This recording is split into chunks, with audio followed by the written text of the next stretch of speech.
안녕하세요. 과학 담론 미래를 말하다 이종필입니다.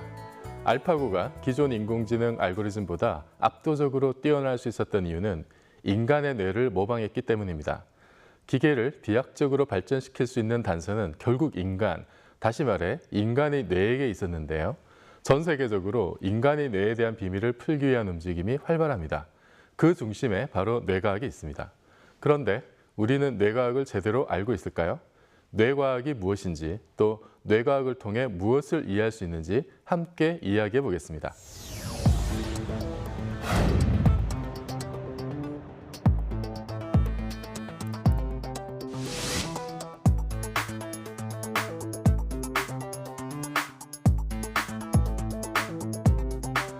가장 사람들이 잘못 알고 있는 잘못된 지식 중에 하나가 우리는 뇌의 10%만을 사용하고 있다.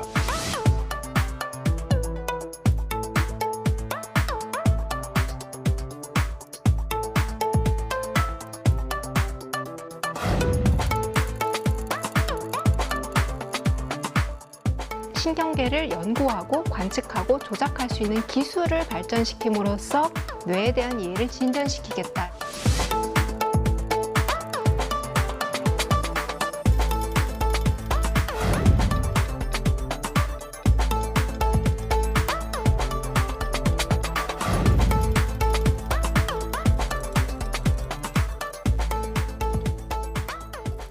자, 오늘 나오신 두 분 소개해드리겠습니다. 먼저 뇌과학자 장동선 박사님 오셨습니다. 안녕하세요. 안녕하세요. 네, 반갑습니다. 그리고 또 뇌과학자 우리 송민영 선생님 오셨습니다. 안녕하세요. 안녕하세요. 네, 우리 송민영 선생님은 제가 알기로 지금 박사과정 학생이시죠? 예, 네, 맞습니다. 간단하게 좀 소개해 주시죠. 어디서 어떤 연구를 하고 계신지. 저 지금 카이스트 바이오민 뇌공학과 박사 과정에 있고요. 네. 주로 도파민이라고 하는 네. 생체 내에 물질이 있는데 신경 조절 물질이 있는데요. 이 물질이 강화 학습에 어떤 영향을 미치는지를 연구하고 있습니다. 네. 벌써부터 어려운 말들이 많이 나옵니다. 그죠? 강화 학습이라고 하는 거는 긍정적인 피드백 또는 부정적인 피드백을 줌으로써 그 행동을 얼마나 능숙해지는지, 그 행동을 얼마나 학습하는지를 알려주는 건데요. 최근에 인공지능이나 이쪽 분야랑도 관련이 내용입니다. 강화학습, 인공지능 관련해서도 여러분 들어보셨을 것 같아요. 알파고에서도 이제 강화학습이 그렇죠. 있었죠. 네. 그리고 우리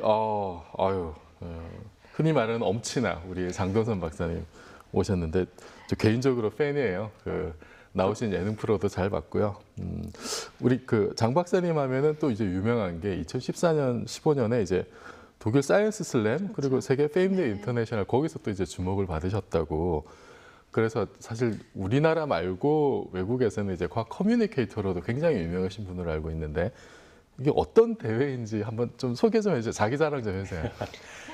사실 저도 송민영 박사님처럼 박사과정일 때 그 대회에 참가하기 시작했어요. 그러니까 뇌과학을 전공하다 보면 수없이 많은 연구들을 읽고 또 접하다 보니 그 중에서 가장 재밌다고 생각하는 연구들 또 내가 하고 있는 연구들 중에서 사람들이 알았으면 재밌겠다 이런 걸 그 대회에서 정말 일반 관중을 대상으로 아무런 과학에 대해서 모르는 사람들에게 설명을 하는 대회예요. 네. 두 가지로 설명해야 됩니다. 재밌어야 되고 그걸 설명하고 나면 사람들이 이해가 돼서 새로운 지식을 얻었다. 이게 두 가지인데 철저하게 관객이 투표를 합니다. 네. 그리고 저도 대회 나가기 전까지 몰랐는데 진짜 주말 저녁에 한 600명에서 1000명까지 모인 정말 무슨 대콘서트 홀, 클럽 같은 데서 아니 놀고 춤추지 과학에 대해서 듣겠다고 사람들이 와서 이렇게 정말 응원을 해주고 그러면은 서로 다른 분야의 과학자들이 딱 5분 동안 3분 페임랩은 딱 3분 동안이고요. 쉽지 않네요. 사이언스 슬램은 5분 또는 10분 이 포맷으로 과학에 대해서 설명을 해야 됩니다. 그래서 저는 제가 좋아하는 뇌과학 그리고 인간과 인간의 관계에 대한 연구들 이런 이야기를 하다 보니 제가 너무 좋아하는 그 열정을 담아서 이야기해서 사람들에게 열정을 전달됐을 수도 있고 아니면 뇌과학 분야 자체가 재밌어서 그럴 수도 있지만 운 좋게 사람들이 많은 호응을 보여줘서 계속 대회들에 나가게 됐습니다. 최근에는 정말 언론에서도 그렇고 사람들도 뇌과학에 대해서 굉장히 관심이 많아졌어요. 그런데 정작 뇌과학이 뭐냐라고 하면은 사람마다 얘기하는 게 다르고 또 정확하게 아는 분도 없어요. 근데 도대체 뇌과학이 뭡니까? 우리 장동선 박사님 한마디로 짧은 답이 있고요. 긴 답이 있습니다. 네, 짧은 답은 버전으로. 뇌과학은 뇌를 연구하는 학문. 그래서 뇌과학이고 네. 좀 긴 질문이라고 한다는 것은 사실 뇌를 연구한다고 하는 순간 우리가 건들게 되는 다른 분야들이 많아요. 그러니까 의학적인 측면에서 뭐 정신병리학적인 측면에서 접근할 수도 있고 생물학적으로 네. 접근할 수도 있고 또 컴퓨터공학적이나 철학적으로도 접근할 수도 있고 그래서 인지과학, 의학, 생물학 수많은 그 분야들이 뇌라는 하나의 주제로 모여 있는 통합학문이라고 말할 수 있는 것이 두 번째 답이라고 좀 더 긴 답입니다. 우리 송민현 선생님은 어떻게 정의하시겠습니까? 그 학문의 경계라고 하는 거는 참여하는 사람을 보고서 그 사람들이 어떤 연구를 하는가를 보고 알 수 있을 것 같거든요. 네. 근데 옛날에 뇌과학 프로그램이 만들어졌을 때 어떤 사람들이 이 뇌과학 프로그램을 구성하고 있었는가, 뇌과학학에 누가 오는가를 보면은 그 장동선 박사님 말씀하신 것처럼 굉장히 학제적인 특성이 강해요. 심리학을 전공하신 분들, 뭐 전자과를 전공하신 분들, 전산과를 전공하신 분들, 생물학을 전공하신 분들이 되게 많은 분들이 오세요. 근데 그럼에도 불구하고 공통점이 있다고 한다면 뇌를 비롯한 신경계의 원리나 동작을 연구하는 학문이라고 볼 수 있을 것 같습니다. 아니, 그러면은 뭐 이제 인지과학 이런 얘기도 많이 하고요. 신경과학 뭐 또 뭐 전통적으로 심리학 이런 것도 있잖아요. 네. 그런 거하고 뇌과학은 좀 완전히 다른 건가요? 일단 외국에서는 뉴로사이언스라고 해서 신경과학이라는 표현을 더 많이 쓰고 한국에서는 뇌과학이라는 표현이 더 널리 쓰이고 있고요. 근데 흔히 하시는 오해 중에 하나가 뇌가 마음이나 정신과 굉장히 긴밀하게 관련된 분야잖아요. 그렇다 보니까 뇌과학을 하면은 뭐 정신병리학, 심리학, 인지과학에 대한 모든 내용을 다 이해하실 거라고 생각하시는 경우가 많은데 그렇지는 않고요.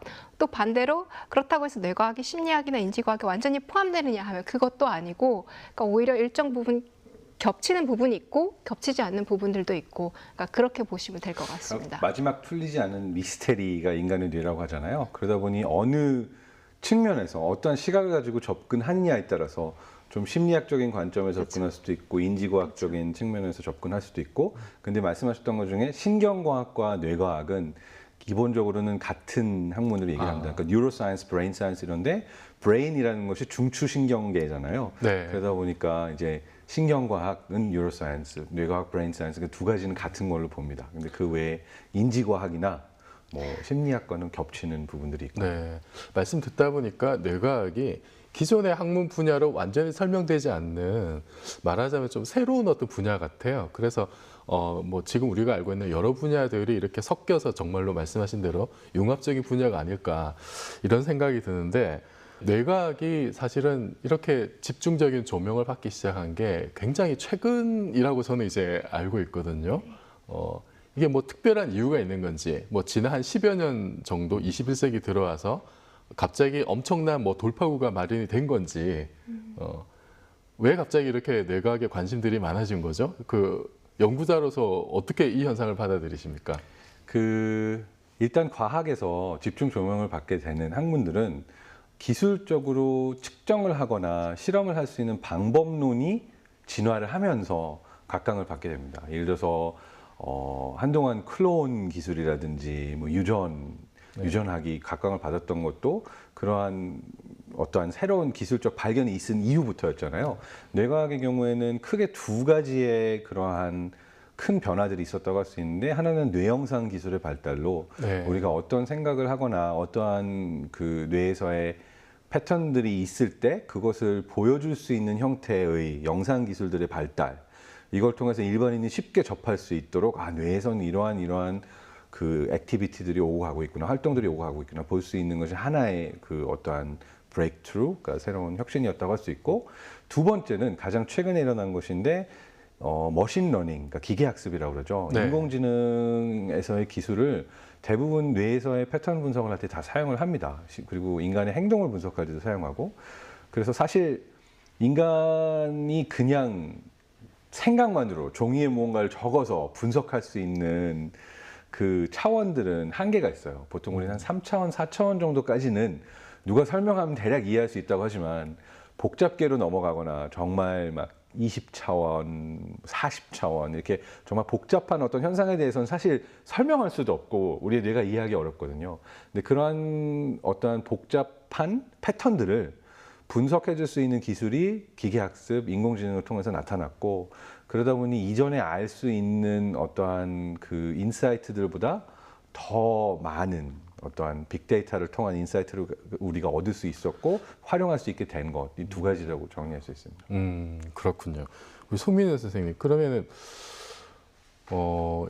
예를 들어서 뭐 20세기와 21세기 아주 그냥 좀 대충 나눈다면은 그 사이에 그 아주 결정적인 어떤 발전의 성과, 뇌과학에서 그런 게 있다면 어떤 게 있을까요?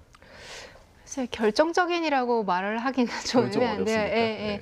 뇌의 10년이라고 해서 유럽과 미국에서 뭐 뇌 연구를 본격적으로 했던 프로젝트가 있기는 한데요.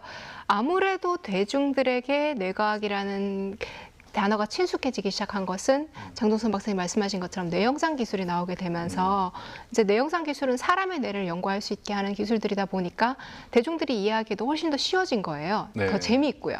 쥐의 뇌에서 어떤 부분에 뭐가 뭐 학습을 하는데 관련되더라보다는 이 사람이 뭐 살인을 하는 사람들의 뇌에서는 뭐 이런 환상이 관련이 되더라. 이런 얘기가 훨씬 더 재밌게 느껴졌던 거죠. 그러니까 뭐 어떤 행동을 하거나 특정한 반응을 할 때 뇌의 어떤 부분이 활성화된다. 이게 시각적으로 딱 보였다. 이런 말씀인가요? 그렇죠. 그러니까 물리적으로 나오니까 손에 잡히고 왠지 이해하기도 쉽고 네. 물론 곡해하기도 쉬운 측면도 굉장히 많습니다만 또 그렇다 보니까 이제 이 연구 결과를 경제학에서도 사용을 하고 싶어하고 사람들한테 물건을 잘 팔려면 어떻게 하면 좋을까 사용하고 싶어하고 뭐 교육 분야나 윤리 분야에서도 사용하고 싶어하고 뭐 법학에서도 이 사람 뇌가 이렇게 이상한 것 같은데 이 사람이 진짜 의도를 가지고 살인을 저지른 걸까 아닌 걸까 이런 적용을 하고 싶어하고, 그러니까 적용의 여지도 많다 보니까 해석하기도 쉽고 적용의 여지도 많다 보니까 이제 더 널리 대중들에게 친숙해지고 마치 갑자기 발전한 것처럼 보인 측면도 있는 거죠. 네.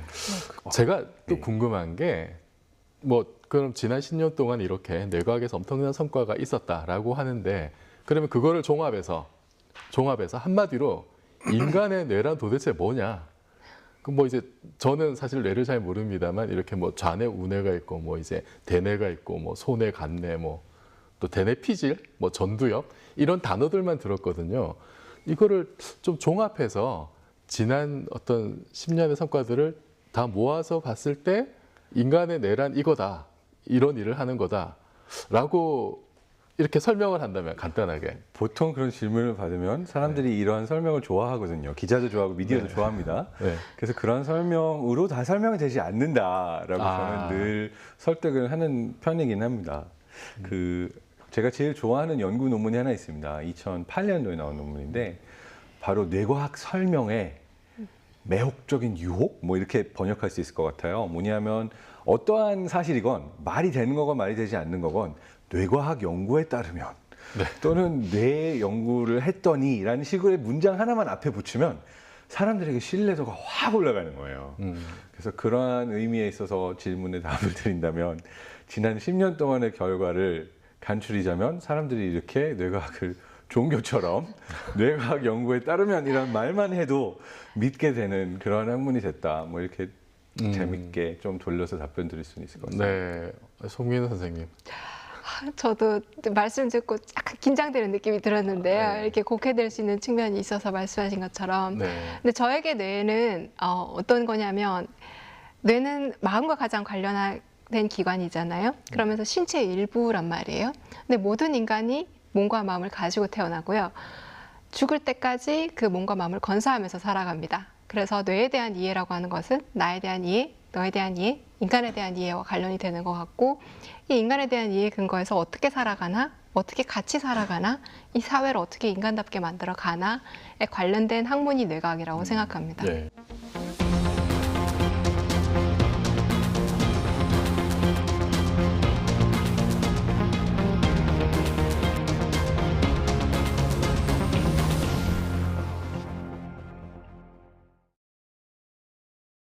그 얘기를 듣다 보니까 두 분은 어쩌다가 이렇게 뇌과학을 전공하셨는지 짧게 그 동기라고 할까요? 좀 소개해 주시죠.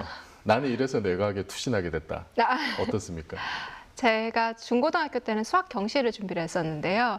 저는 그때 같은 문제집을 처음부터 끝까지 여러 번 푸는 과정을 반복했어요. 그때마다 해법의 핵심을 간단하게 적어뒀었는데요. 재밌게도 똑같은 사람이 똑같은 문제를 풀잖아요. 근데 풀 때마다 푸는 방법이 조금씩 달라지고 최근에 풀어낸 해법은 최근에 내가 배운 내용하고 관련이 있더라고요. 그래서 그러니까 사람의 마음에 대해서 좀 관심을 가지게 됐고 그러다 보니까 이제 저는 좀 이공계 성격이 강한 것 같아요. 그래서 네. 심리보다는 그래도 구체적인 물질을 놓고 측정하고 관측하는 게 더 맞아서 뇌과학을 전공하게 됐습니다. 네, 우리 장 박사님은 저는 원래는 예술을 전공하고 싶었는데 잘 어울려요. 제 스스로가 능력이 없다고 판단을 내리고 그냥 열심히 하면 되는 건 과학은 열심히 하면 되겠다라고 생각이 돼서 선택을 하게 됐던 것이 있는데 그중에서 특히 뇌과학에 관심이 많았던 이유는 사실 세상에서 가장 이해하기 어려우면서도 가장 재미있는 그 주제가 사람이잖아요. 다른 사람이 어떻게 생각하고 네. 어떻게 느끼는가 그 부분에 대해서 늘 의문을 갖고 있었습니다. 그러니까 태어나기도 독일에서 태어나고 그곳에서 근데 사람들은 한국 사람이라는 게 제가 바로 보이니까 저에 대해서 다른 이미지를 갖고 있고 또 한국에 오자마자는 제가 말을 하지 않아도 외국에서 살다 온 티가 나나 봐요. 그러면 그걸 사람들이 어떻게 아는가? 이 질문이 저는 흥미로웠어요. 사람들은 어떻게, 이 뇌가 어떻게 단 1분도 안 되는 시간 안에 한 사람이 어디서 살다 왔는지, 어떠한 사람인지를 인지할까? 그래서 그러한 질문을 공부할 수 있는 학문이 뇌과학이었고, 그러다 보니, 이건 정말 재밌겠다. 공부하게 됐죠. 보통 이제 사람들이 뇌에 대해서 얘기를 하면은 또 가장 궁금한 것 중에 하나가 과연 우리는 우리 뇌를 100% 쓰고 있느냐. 뭐 이제 그런 영화도 있었죠. 뭐 루시라는 영화 보면은 뭐 인간이 뇌를 100% 다 쓰면은 갑자기 초능력이 생기고 그런 SF적인 상상들을 이제 많이 어릴 때 하기도 했었는데 뇌과학 전공자 입장에서는 어떠세요? 이런 주장들. 자, 뇌과학 전공자 입장에서는 동의하시겠지만 가장 사람들이 잘못 알고 있는 잘못된 지식 중에 하나가 우리는 뇌의 10%만을 사용하고 있다. 네. 왜냐하면은 10%를 어떻게 측정할 것이며 그 10%가 항상 똑같은 한 부위의 10%만 쓰고 있는 것도 아니고 우리는 온 뇌 전체를 다 다양한 패턴으로 사용하고 있기 때문에 사실은 뇌에서 10%만 사용하고 있다는 약간 소설처럼 영화처럼 잘못 전달되어진 뇌과학 지식이고요. 실제로 우리는 뇌 전체를 사용하고 있지만 뇌 전체를 항상 풀로 사용하고 있는 것이 아니라 서로 번갈아 가면서 뇌 안에서 수없이 많은 다른 부위들이 계속 사용이 되었다가 되지 않았다가 하는 형태로 사용이 되고 있다고 보는 것이 맞을 겁니다. 이게 이런 식으로 제가 봤을 때는 저도 항상 들어오는 질문이거든요. 어디 강연할 네. 때마다 천재는 100% 쓰고 일반인은 10% 쓴다는데 사실인가요? 라는 그런 질문인데 이 내용은 가만히 보면은 뇌가 지능에 관련된다는 하나의 지식과 그리고 많이 쓰면 많이 쓸수록 좋다는 가치 판단과 그리고 나도 많이 쓰는 법을 배울 수 있다면 똑똑해질 수 있을지 않을까라는 네. 바램 같은 것들이 합쳐져서 나온 얘기인 것 같아요. 그러니까 뇌과학에는 사람과 마음과 능력과 관련된 내용을 많이 다루다 보니까 이런 낭설들이 특히 생겨나기 쉬운 것 같습니다. 다 낭설이다. 네, 이건 정말 낭설입니다. 낭설입니다. 네. 아니 그 송민현 선생님 중요한 점 지적해 주신 것 같은데 흔히 이제 그런 생각들 내가 뇌를 좀 더 개발하면 좀 더 똑똑해질 수 있고 특히 이제 한국에서는 그게 뭐 두뇌가 발달하면 이렇게 시험 성적도 오를 수 있고 그래서 뭐 총명탕 이런 것도 먹잖아요, 사실은. 그런 게 그러니까 내가 그러면 이렇게 계속 발전한다, 개발된다 이런 거는 어떤가요? 그건 또 사실인가요, 아닌가요? 발전은 할 수 있습니다. 발전할 수 있다. 예, 많은 분들이 뭐 나이가 들면 머리가 굳는다 뭐 이런 말에 익숙한데요. 사실 뇌는 죽을 때까지 계속해서 변하는 기관입니다. 변하지 않으면 하다못해 오늘 아침에 뭐 먹었다라는 것도 기억할 수가 없어요. 아, 그런가요? 예, 예. 그래서 그 뇌 연결대 간의 구조가 변하면서 뭔가를 기억할 수 있게 되고 잘하게 되고 좋아하게 되고 싫어하는 것이기 때문에 구조는 평생 동안 변해가고 그러니까 얼마나 어떤 노력을 어떻게 하는가에 따라서 개선될 수도 있습니다. 구조가 변한다는 게 어떤 의미인가요? 예를 들어서 신경세포 두 개가 가까이 만나서 신호를 주고받는 부분을 시냅스라고 부르는데요. 이 시냅스의 크기가 크면은 아무래도 이 두 개 사이가 신호 전달 세기가 세지게 되겠죠. 연결 강도가 강해진다. 그렇죠, 그렇죠. 네. 작으면 약해지게 되겠고, 그러니까 이런 식으로 모양이 변하게 되는데요. 그러니까 신경들 간의 어떤 접합의 구조가 바뀐다는 네트워크의 예. 구조가 바뀐다. 네트워크의 구조도 바뀌고요, 신경세포 자체의 모양도 바뀌고요. 아. 사실 뭐가 안 바뀌는지 찾아내기가 힘들 만큼 신경계에서는 많은 것들이 변해갑니다. 그게 수시로 바뀐다는 말씀이에요. 예, 수시로 바뀝니다. 사실 우리 프로에서 그 저번에 이렇게 그 복잡계 이런 얘기도 했었거든요. 네. 그러면은 그 뭐 물리에서 다루는 복잡계의 성과들도 뭐 뇌과학에서 이렇게 활용을 할 수도 있는 거겠네요. 사실 뇌과학 분야에서 물리학자들의 활동이 굉장히 빛을 발하고 있습니다. 네. 뭐 대표적인 예로 베이지안 이라는 방법론이 있는데 이 분야에서 뇌가 서로 다른 뭐 시각, 청각, 촉각 이런 신호들을 다 어떻게 인테그레이션 하느냐 하나로 합쳐서 인지하는가에 대한 연구를 주도했던 교수님도 있는데 이분은 원래 물리학 전공하다가 들어오셨던 분이고요. 또 재미있는 일화가 있는데 얼마 전에 작고하신 스티븐 호킹 네. 물리학자의 제자 중에 유명한 컴퓨테이셔널 뉴로사이언티스트가 있어요. 이스라엘 출신의 앨런 유일 교수님이라고 있는데 이분이 뇌과학에 들어오게 된 일화가 재밌습니다. 스티븐 호킹 교수님이 어떤 박사과정 논문을 주제를 하라고 주셨대요. 자기가 거의 한 5년, 10년 가까이 머리 싸매고 이 문제를 풀려고 했는데 안 되니까 나는 물리학을 하기에는 머리가 너무 나쁜 것 같다. 그냥 뇌과학이나 해야겠다. 라고 와서 뇌과학 분야로 들어오시고 엄청난 업적을 남기셨는데 제가 그분과 어느 칵테일 파티에서 그 얘기를 들으면서 너무 재밌었던 거예요. 근데 마지막 결론이 재밌었습니다. 막 갑자기 마지막에 웃으시더니 근데 말이야 스티븐 호킹 교수님이 줬던 그 주제를 나 말고도 엄청나게 많은 박사과정들한테 줬었거든. 40년이 지난 지금도 아무도 못 풀었어. 사실은 내가 멍청한 게 아니었을지도 몰라. 허허허 하면서 막 웃으시더라고요. 네. 그래서 덕분에 나는 뇌과학으로 왔지 이렇게 말씀하셨는데 뭐 그런 이유도 있지만 그러니까 물리학자들의 뭐 복잡계 이론 그 외에도 어려운 복잡한 것들을 정말 핵심만으로 찝어내는 어떤 능력 그리고 그걸 수학적으로 풀어내는 능력이 바로 뇌과학 쪽에서 빛을 많이 발하고 있어서 사실 물리학자들의 활동이 많이 있습니다. 네. 아니, 스티븐 호킹 그분은 그러셨을 것 같아요. 네. 물리학에서 원래 자주 그러신다면서요? 네, 물리학자들이 자주 그럽니다. 네. 학생에게 불가능한 막 질문 주시고 그러시는 거 아니죠? 저는 그러진 않습니다. 네. 근데 얘기를 듣다 보니까 자연스럽게 그러면 지금 뇌과학의 어떤 프론티어? 최전선에서 이제 어떤 일이 벌어지고 있는지 굉장히 좀 궁금해지거든요. 지금 뭐 세계적으로 지금 최신 트렌드라고 할까요? 좀 소개 좀 해주세요. 간단하게 네. 재미난 것 중심으로 아니면 좀 학문적으로 이건 정말 의미가 있다 이런 게 있으면. 일단 휴먼 게놈 프로젝트 규모로 되게 큰 뇌과학 프로젝트가 미국과 유럽에서 진행되고 있습니다. 미국에 진행되고 있는 거는 브레인 이니셔티브라고 하고요. 유럽에서 진행되고 있는 거는 미국이 하면 또 유럽 안 할 수 없잖아요. 해야 됩니다. 그 나온 게 휴먼 브레인 프로젝트인데요. 브레인 이니셔티브 프로젝트는 이제 흥미로운 것 중에 하나가 뉴로 테크놀로지, 뇌 신경계를 연구하고 관측하고 조작할 수 있는 기술을 발전시킴으로써 뇌에 대한 이해를 진전시키겠다라는 거예요. 네.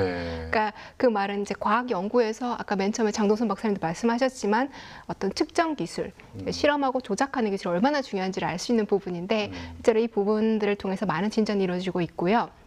대표적인 것 중에 하나가 클래리티라고 하는 겁니다. 뇌를 투명하게 만들어서 뇌 전체 회로를 보는 건데요. 아 정말요? 네, 혹시 영상을 보셨다면은 쥐의 뇌가 투명하게 만들어져 있고요. 네, 저도 본 적 있어요. 네, 그 밑에 네. 글자가 보이고 이런 것들이 있고 이런 기술들을 이제 잘 나누게 되면은 나중에 뭐 특허가 될 수도 있고 의료 영역으로 쓸 여지가 많기 때문에 참 전략을 잘 잡은 것처럼 보이는. 그러니까 뇌를 연구하기 위한 새로운 테크놀로지를 우리가 이니셔티브를 지겠다. 네. 이제 이런 취지. 예, 그걸 통해서 이제 뇌에 대한 이해를 진전시키겠다는 게 하나고 또 다른 거 하나는 이제 휴먼 브레인 프로젝트인데 이거는 뇌과학에 대해서 밝혀진 지식들을 총동원해서 컴퓨터로 뇌를 시뮬레이션 해보겠다라는 프로젝트거든요. 아, 엄청난 예. 프로젝트네요. 예, 그렇죠. 그래서 이런 프로젝트를 통해서 전통적인 연구하고는 조금 트렌드가 달라지고 있긴 합니다. 전통적일 때는 이제 가설을 세우고 거기에 따라서 실험을 하면서 연구를 진행을 했다면 지금까지는 방대한 데이터를 네트워크에 대한 방대한 데이터를 공유하고 그러니까 협업 연구를 하고 이런 경우들이 많아지고 있죠. 이제 뇌과학의 프론티어 질문 주셨기 때문에 저도 여기에 덧붙여 제가 생각하는 미래 프론티어 재밌는 그 방향성을 보면 뭐니 해도 지금 화두는 AI, 그러니까 인공지능입니다. 근데 앨런 머스크 같은 분은 좀 가장 우려하는 시나리오가 있어요. 인공지능이 엄청나게 발전을 해서 그래서 정말 인간보다 더 뛰어넘는 어떤 지성적 존재가 생겨나면 그 인공지능이 가질 수 있는 데이터의 양과 인터넷에서 이 무한한 정보들을 인간의 뇌로는 사실 우리가 프로세스를 할 수가 없잖아요. 그러다 보니까 이제 뉴럴링크라는 회사도 만들고 생각하는 바가 그렇다면 인간의 뇌를 사이보그처럼 업그레이드 시켜서 인공지능이 아닌 인간의 뇌 자체를 정보의 소스에 연결을 해서 우리가 알고 생각하는 모든 것들을 직접적으로 인터넷을 통해서 정보를 통해서 받아낼 수 없을까, 이런 텔레파시 기술에 가까운 기술들을 개발하면 우리가 인공지능에 대항할 수 있지 않을까, 이러한 뭐 꿈을 꾸고 있는 재밌는 일화도 있는데 이거는 큰 비전이고 이거보다 더 재밌다고 생각하는 가장 최근의 프론티어스는 그냥 구체적인 한 예를 들게요. 우리 인터넷이 초반에 발전할 때 다 넷스케이프 쓰거나 마이크로소프트 익스플로러 썼었잖아요. 네. 근데 마이크로소프트에서 익스플로러를 프로그래밍하고 디벨롭하는 전체 팀 그 리더가 토마스 리어던이라는 분이에요. 근데 이분이 이 익스플로러를 개발하고 업그레이드하고 이걸 계속 하다가 어느 순간 갑자기 뇌과학에 푹 빠졌어요. 그래서 하던 일을 마이크로소프트에서 그만두고 더 이상 프로그래밍도 안 하고 컬럼비아 대학교에 가서 노벨상 수상자 밑에서 뇌과학 공부를 한 6년인가 해서 네. 뇌과학 박사를 땄어요. 그리고 최근 나와서 새로 회사를 차렸는데 기존에 우리가 사용하는 키보드와 마우스와 이 모든 컴퓨터 디바이스가 이제는 올드하다. 우린 넥스트 레벨로 새로운 형태로 컴퓨터와 인터랙션하는 기구가 필요하다. 네. 그것이 바로 인간의 뇌다.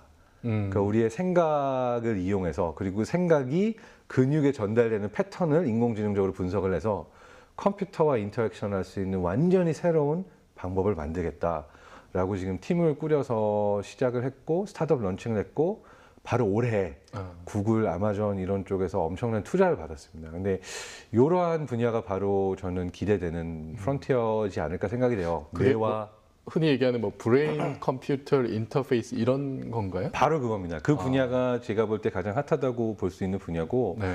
그러니까 이것처럼 컴퓨터를 컨트롤하는, 참고로 이분의 그 랩 이름이 컨트롤 랩이에요. 그 컨트롤하는 그런 기술이 하나. 또 다른 브레이크트루는 브라운 대학교에서 연구진들이었는데 그 온몸이 마비된 사람을 그 이분의 뇌 신호를 받아서 인공지능으로 분석해서 로봇 팔을, 한 번도 사용해보지 않은 로봇 팔을 사용해서 컵을 쥐고 빨대로 마실 수 있게 움직이는, 그러니까 말하자면은 우리의 뇌를 직접 연결해서 로봇을 움직일 수 있고 컨트롤할 수 있는 그런 기술. 그래서 말씀하신 것처럼 BCI 기술들 실제로 이용될 수 있는, 우리가 인간의 몸만이 아닌, 그리고 그냥 컴퓨터만이 아닌 로봇과 또 다른 수많은 기계들을 뇌의 힘으로 움직일 수 있는 그런 기술에 대한 연구가 어떻게 보면 지금 가장 핫한 프론티어의 연구라고 할 수 있습니다. 아니 그러면은 우리가 그냥 생각만으로 컴퓨터를 켰다가 예. 문서 작업도 하고 예.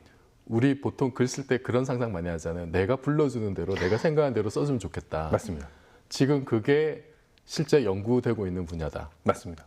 아니 그러면은 스티븐 호킹 같은 경우에도 이제 그 뭐 신체가 전부 마비된 분이니까 그런 기술이 상용화가 되면 호킹 같은 분도 훨씬 더 그러면 빨리 커뮤니케이션 할 곳이 이렇게 되는 거죠? 그러면은. 그 정도 수준이 아니라요. 네. 상상력을 좀 더 발휘할 수 있습니다. 네. 그 인공 외 달팽이관 같은 거 설치하잖아요. 근데 꼭 그것만이 아니라 그 인간의 뇌는 나에게 들어오는 정보를 잘 활용하는 능력이 워낙 탁월하기 때문에 그러니까 조끼의 여러 부분을 있고 그 어떤 부분에 진동이 전해지게 함으로써 소리를 등의 촉감으로 전해지게 할 수도 있고요. 네. 시각을 그러니까 등의 진동으로 전해지게 할 수도 있고요.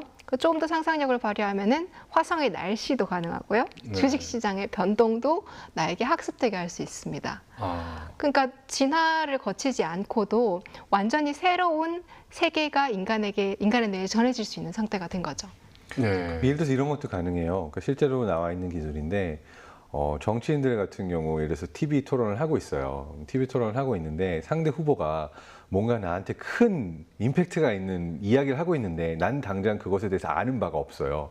TV 토론을 하고 있는 도중에 말할 수가 없잖아요. 근데 만약에 내가 어떤 특정 디바이스를 이용하고 있다면 아무 말을 안 하고 있어도 마치 말을 하는 것 같은 생각을 하면 이 신호를 읽어서 다른 곳에서 말하자면은 AI나 그 스피커가 지금은 바로 이 경제 분야의 이 통계 좀 찾아줄래? 라고 딴 쪽에서 내가 말을 시킬 수가 있는 거죠. 그러니까 네. 아무 말을 하지 않고도 다른 곳에 있는 기계한테 내가 생각하는 것을 말하도록 시키는 기술, 이런 것도 벌써 가능합니다. 아, 이거 그 일종의 텔레파시 같은 거잖아요. 그러니까 그 원리 자체는 이거예요. 그러니까 우리가 어떤 단어를 떠올리기만 해도 네. 그 단어를 말할 때 사용되는 혀와 입과 이 얼굴 근육의 부위가 아주 미세하게 네. 마이크로 단위로 활성화가 돼요. 근데 그게 내가 어떤 단어를 생각하고 어떻게 말하느냐에 따라서 아주 미세하게 다른데 이것 역시 인공지능을 이용한 겁니다만 그러한 아주 미세한 패턴들을 얼굴 전체에서 이 근육의 신호들을 분석을 하면 네. 그 단어를 정확하게 찝어낼 수가 있는 거죠. 아, 여기 하나 있으면 좋겠네요. 하다가 이렇게 필요하면 찾아봐요. 정말 놀라운 기술이네요. 이건 영화에서나 볼 법한. 근데 그게 지금 머지않은 미래에 지금 이미 그 기술 자체는 나와 있고 상용화가 돼 있지 않은 정도입니다. 네.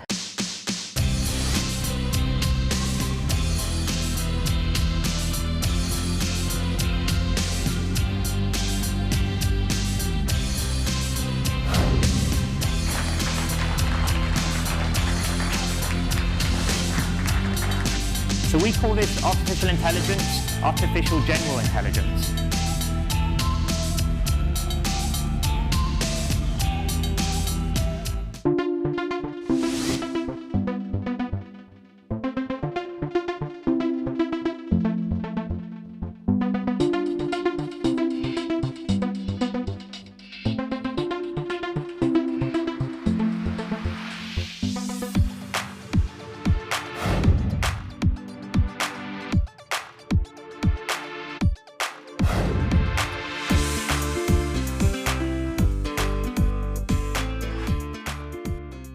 그 인공지능 분야가 뇌과하고 또 밀접하게 연결이 돼 있으면서 같이 발전하는 이런 양상인 것 같아요. 그래서 이 둘의 관계, 둘의 관계에 대해서 지금 어떤 그 수준까지 맞는지 인공지능에 좀 집중해서 한번 좀 약간 정리를 좀 해주시죠. 일단 인공지능 지금 급격하게 발전하고 있는 심화학습 같은 경우에는요. 네.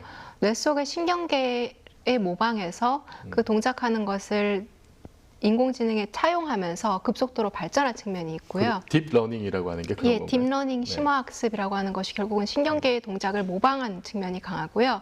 그게 딥러닝이 특히 시각 자극, 뭔가 이제 지금은 사진 속의 사물을 알아보는 것의 정확도가 사람보다 더 높다라고 하는데요. 그게 높아진 이유도 사람의 여러 뇌 부위 중에서 시각뇌를 많이 모방을 했습니다. 그렇다 보니까 그 시각적인 측면에서 특히 강한 측면이 있고요. 그거 말고도 이제 뇌 속의 다른 기능들, 기억에 관련된 측면들, 뭐 혹은 그런 부분들을 모방을 하면서 이제 인공지능이 뇌에 관련된 특징들을 모방해서 빠르게 발전하고 있습니다. 그래서 작년 뇌과학 학회에 하사베스가 나와서 연설을 했었는데요. 네. 그 사람은 이제 뇌과학에 대한 연구도 하면서 인공지능에 대한 연구를 하는 사람인데 적극적으로 이제 Brain Inspired AI, 뇌의 영감을 받은 지능을 만들자. 왜냐하면 뇌가 지구상에 거의 유일하게 지능을 구현하고 있는 그기 때문에 뇌를 모방해서 인공지능을 만들자라고 한 연구가 되고 있습니다. 서비스가 바로 알파고를 만든 예. 그 팀의 리더. 네, 그리고 그렇게 만든 엄청난 성능의 인공지능이 이제는 뇌를 다시 연구하는데 굉장한 도움을 주고 얼굴 근육도 아까 말씀하셨듯이 분석을 하고 지금 이런 서로의 발전이 서로에게 긍정적인 영향을 주는 네. 이런 상황이 됐다는 거죠. 네. 그런데 인공지능 하면은 사실 사람들이 제일 두려워하는 게 이게 인간을 초월하는 슈퍼 인텔리전스가 나오는 게 아니냐. 이제 이런 걱정도 많이 하거든요. 그 소개하셨던 그 앨런 머스크도 사실 그런 점 우려했었고, 뭐 스티븐 호킹도 생전에 맞습니다. 그런 말씀하셨고, 뇌과학자 입장에서 어떻게 생각하십니까? 그러니까 제가 인공지능 전문가가 아니라는 부분을 먼저 말씀드리고 시작해야 될 것 같고요. 입장에서. 네. 그렇지만 이제 제가 박사과정 때나 공부하면서 접한 인공지능은 사람들이 상상하는 것과 같은 그러한 정말 아주 먼 미래에 인간을 뛰어넘는 인공지능이 아니라 사실 인공지능 이퀄 기계학습이라고 부르는 게 맞을 거예요.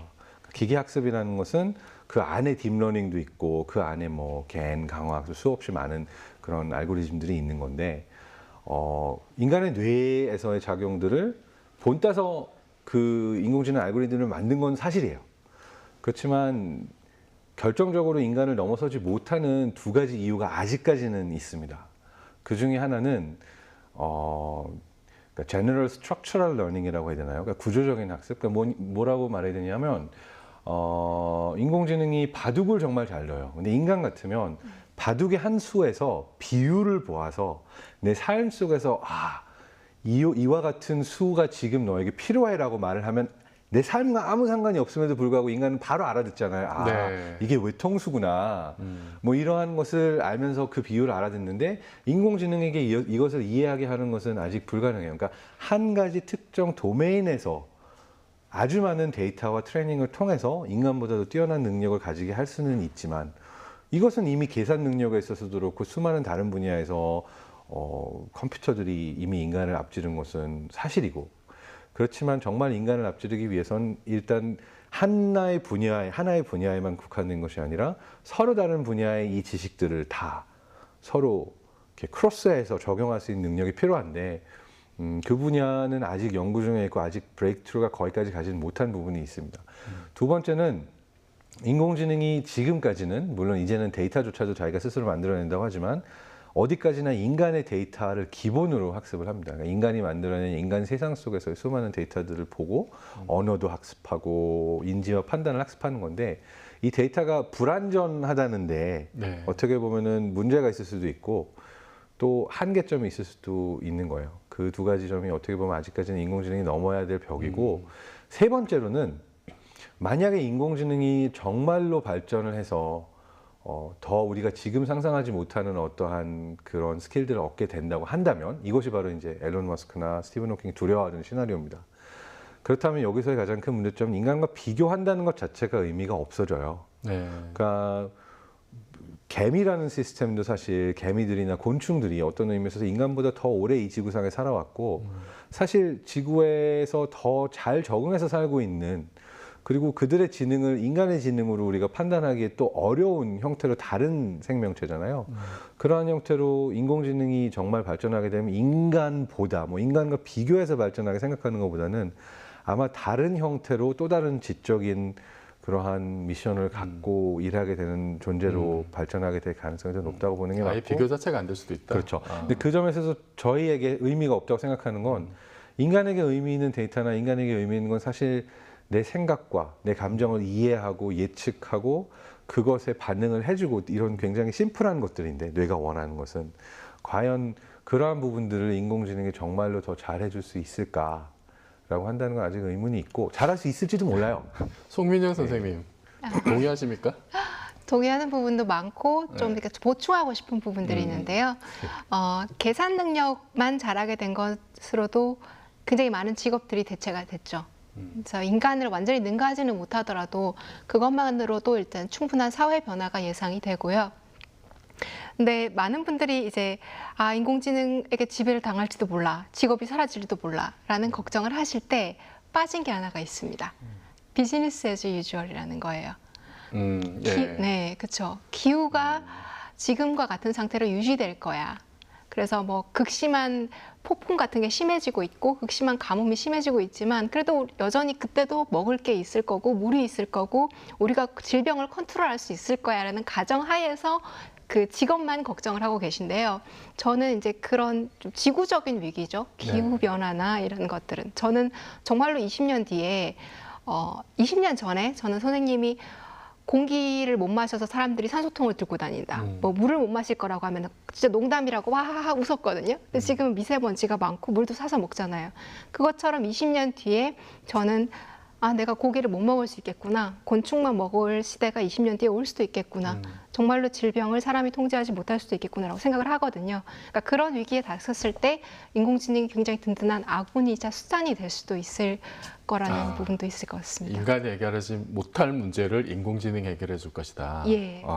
근데 지금 이제 말씀하셨듯이 사실 뭐 인공지능도 우리 인간 생활에 굉장히 엄청난 영향을 앞으로 미칠 텐데 뭐 그걸로 사실 국한되지 않는 뇌과학이 이렇게 좀 더 이렇게 성숙하고 그러면은 정말 SSP에서나 봤던 그런 뭐 생각만으로 뭐 기계가 다 작동을 하고 그런 지금까지 인간의 신체 한계를 넘어서는 이제 이런 일들도 많이 벌어질 것 같은데 우리 사회가 전반적으로 좀 어떻게 바뀔지 이게 지금 좋은 쪽으로 갈지 나쁜 쪽으로 갈지 그것과 관련된 어떤 뭐 윤리 문제나 아니면 뭐 법적인 문제나 이런 것도 지금 좀 대비를 해야겠다. 듣고 보니까 이제 이런 생각도 들거든요. 미래를 어떻게 생각하시지? 지금 우리 인류의 미래 어떤 영향을 줄까요, 내과학이? 일단 이미 또 미국에서는 현실로 다가온 문제 중에 하나가 사실 우리가 밤새도록 공부하고 다음날도 또 공부하고 그래서 이틀만 벼락치기 하고서는 시험 만점 받을 수 있으면 너무 좋을 것 같잖아요. 네. 근데 이제 ADHD 같은 병이 있는 또는 ADHD 같은 장애가 있는 ADHD 같은 장애가 있는 아이들이 먹는 약을 일반인이 복용을 했을 때 단기적으로 집중력이나 기억력이나 학습 능력이 강화되는 종류의 그 약들이 있어요. 그럼 사실 이거는 문제가 있는 학생에게 정상이 되라고 처방을 해주는 건데 정상인이 복용을 해서 단기적으로 내가 이룰 수 없었던 어떤 거를 이룰 수 있게까지 하면 이걸 이제 뉴로 엔해인스먼트라고 부르거든요. 그렇게 되면은 사실 이건 도핑한 거나 마찬가지잖아요. 그래서 문제가 되고 있는 것 중에 하나가 지금 우리가 결과를 알 수 없지만 뇌 도핑을 하는 기술들이 발전하게 되면 이러한 것들을 허용해야 되는가 아니면 어떤 문제가 생길 것인가라는 질문이 하나로 나오고 있습니다. 또 두 번째는 개인의 어떤 사생활과 관련된 거기도 해요. 예를 들어서 내가 어떤 생각을 하는지, 내가 어떤 감정을 하는지 이러한 것들을 정말 우리가 잘 예측할 수 있게 돼서 누군가 읽어낼 수 있다고 한다면 과연 이것이 허용되어야 되는가? 그러니까 대표적인 예로 이거는 기업들이나 뭐 마케팅하는 쪽에서 많이 생각을 하는 기술이에요. 어떤 사람에게 언제 말을 걸어야 이 사람이 물건을 사게 만들 수 있을까? 네. 근데 이 사람의 표정과 이 사람의 몸 상태를 잘 관찰해서 사실 지금도 이미 우리 알 수 있거든요. 언제 설득이 가능한지. 트럼프가 사실 대선 당시에 그 페이스북에서의 데이터를 기본으로 케임브리지 애널리티카라는 회사를 네. 이용해서 굉장히 조직적으로 특정 그 투표를 할 수 있는 군들에게 광고를 했어요. 네. 오바마 때부터 그런 기법 썼었죠. 그렇죠. 네. 근데 그러한 기술들이 점점 더 발전해서 나도 모르는 사이에 누군가가 나의 행동과 생각들을 예측하고 이용한다면 그거는 사회적으로 문제가 될 수 있겠죠. 그거는 이제 빅데이터 기반이었는데 거기 내과학의 성과들이 결합이 된다면 또 엄청난 사실 또 부작용이 생길 수도 있다. 그렇죠. 네. 아, 그러네요. 이렇게 오늘 내과학 전공하시는 두 분 전문가분들이 나오셔가지고 저는 굉장히 이렇게 열린 마음으로 다른 분야와 이렇게 좀 소통을 하려고 하는 그런 게 굉장히 좀 인상적이었어요. 그래서 앞으로 우리 한국의 어떤 내과학과 관련된 여러 가지 뭐 문화, 산업 이런 게 좀 장래가 굉장히 밝지 않을까 그런 희망을 가져봅니다. 네, 오늘 좋은 말씀 고맙습니다. 맞습니다. 네, 감사합니다. 뇌에 대한 관심은 곧 인간에 대한 관심이기도 합니다. 최근 뇌과학에 관심을 가지는 이들이 많아진 것도 자신에 대한 관심, 인간에 대한 관심과 무관하지 않겠죠. 결국 인간 본질을 탐구하는 것, 그것이 세상을 바꾸는 시작이 아닐까요? 뇌과학을 통해 과학이 궁극적으로 사람에게 도움이 되는 방향으로 발전해 나가길 기대해 봅니다. 다음 시간에 뵙겠습니다. 고맙습니다.